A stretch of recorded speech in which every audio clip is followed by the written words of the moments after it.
There are houses in London that do not live, but wait.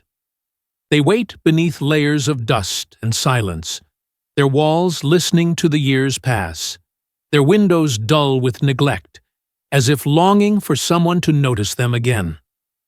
In a quiet corner of Islington, there stood such a house, abandoned, forgotten, a place that had once breathed with life but had since folded into itself. Its door stuck against the frame, its corridors leaned with sorrow, and its rooms smelled faintly of damp and peeling paint. Few paused to notice it, and those who did rarely imagined anything beyond decay. But then came Clara Whitfield, an interior designer whose work had always leaned toward the poetic.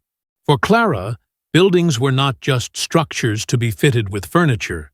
They were stories waiting to be read, voices caught between plaster and timber. When she first passed the crumbling facade, she saw not ruin, but potential. Clara had spent a decade shaping interiors across Europe, yet she often spoke of how London, her birthplace, had shaped her imagination more than any other city. Its rows of Georgian townhouses, its Victorian terraces, its quiet cul-de-sacs where ivy climbed unchecked. These were the architectures of her childhood walks. Returning to London after years abroad, she felt compelled to claim a place of her own. The house itself was discovered almost by accident. Clara had been helping a friend search for property when she stumbled across a listing.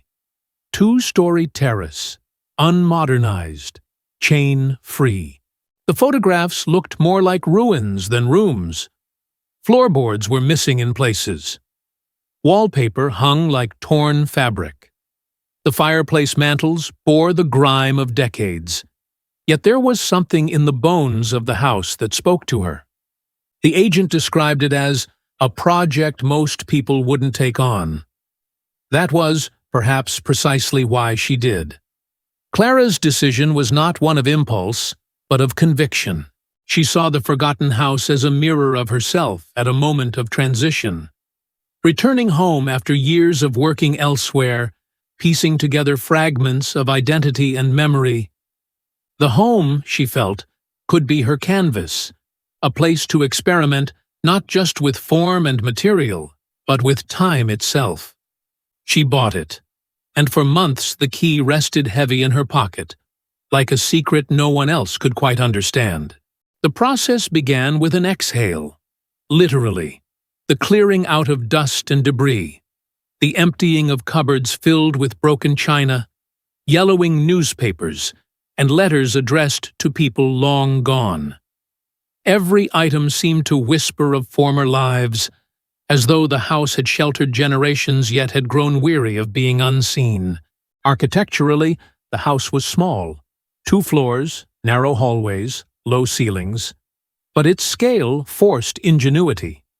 Clara resisted the temptation to expand outward. Instead, she sought to stretch the house inward, creating depth through light and proportion. The greatest challenge lay in the bones themselves. Beneath plaster, structural beams were rotted. Bricks along the back wall had crumbled into powder. Even the staircase, worn from years of steps, sagged dangerously in the middle.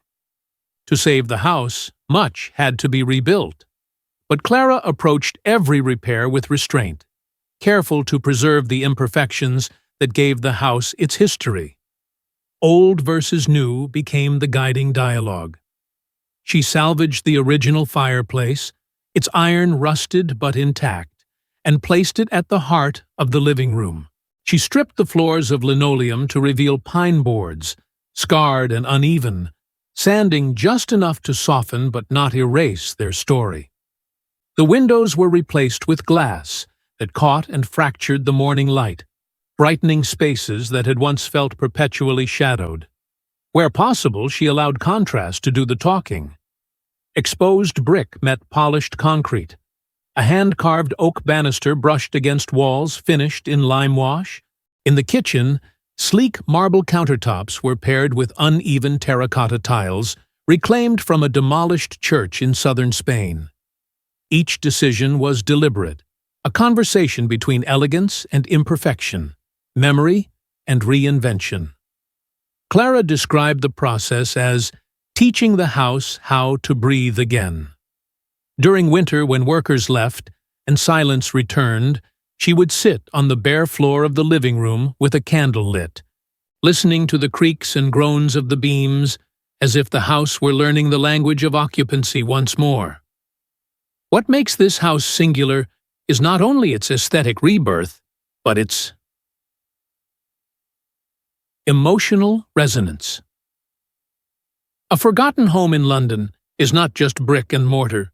It is a fragment of urban memory. The city is full of such places, ghosts among streets that bustle with life. And when one is restored, it feels as though a voice long silenced has spoken again. Clara often reflected on the way spaces can inherit moods. When she first entered, the house felt heavy, oppressed by abandonment. But as walls were repaired, colors introduced, and light admitted through carefully placed windows, the atmosphere shifted. It is as if, she once remarked, the house remembers how to be hopeful. The transformation is not dramatic in scale, but in sensitivity. The home retains its crooked door frames, its uneven walls. It refuses perfection, and in that refusal lies its beauty. Clara has always resisted the sterile minimalism of trend-driven design. For her, a home should feel lived in, layered, textured by both its history and its present. Culturally, too, the house speaks to London itself, a city of palimpsests, where medieval lanes run alongside glass towers, where soot-blackened churches stand beside neon-lit storefronts. London thrives in its juxtapositions. This home, with its dialogue of old and new, feels like a miniature of the city around it.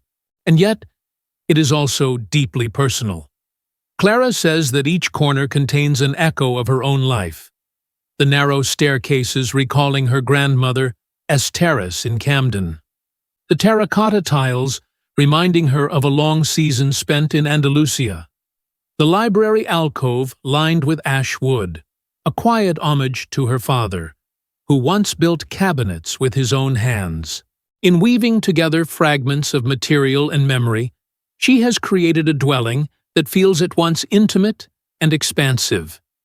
The house has become a place of gatherings, dinners lit by candles, conversations that stretch late into the night.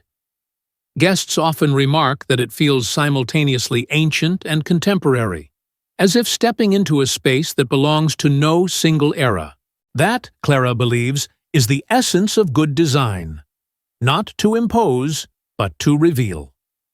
And so, a forgotten house on a quiet London street now lives again, not as a monument to design, but as a reminder that every space, like every life, holds within it the possibility of renewal.